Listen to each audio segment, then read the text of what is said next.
Hey, this is AJ with Keyrenter. Some more property management tips that we're going to go through today. This one's actually a unique one because we sometimes we talk about the interesting things that tenants do and/or that landlords do with their properties. Today we're going to talk about a landlord that had a property with Keyrenter.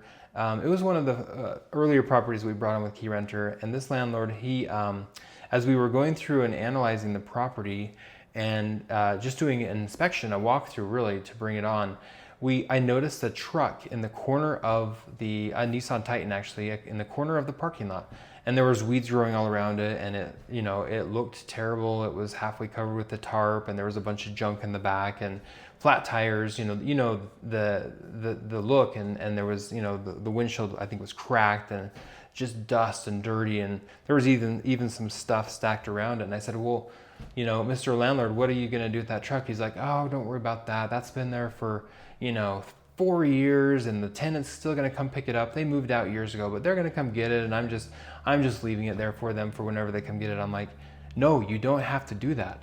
The statutes show that you don't have to keep property that long on your property, not even close.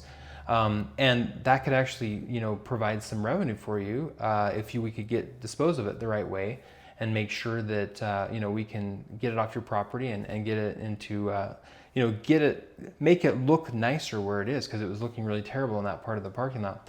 He said, wow, that would be amazing. I didn't know you could do that. So what we did is we went through the process with that Titan. We found out it was untitled. It wasn't a salvage title or a rebuilt engine or anything. It was a regular vehicle, simply abandoned. The owner could not be found. You turn it over to the police for 30 days. They impound it. Once that 30 days expires, they release it back to your possession if no one comes and claims it, which no one did. They do several VIN checks and everything. So they released it back to us. We went and sold that truck to a young college student. It was his first car. He was super excited to have it. And it put, $4,000 or $5,000 into the pocket of this landlord as well that he never would have had prior. So really kind of cool how we can help owners see outside the box a little bit and not just stick with status quo they've been doing for years and years. And that was a fun story of a guy getting a truck for the first time, an owner getting rid of a piece of junk in his parking lot, and an entire neighborhood, or at least property, that looked a lot better afterwards. So there you go, stories of property management at Keyrenter. Check us out, KeyrenterProvo.com or KeyrenterStGeorge.com. Keys to Utah Rentals, we go over these things all the time. Good to have you here. Thanks for joining.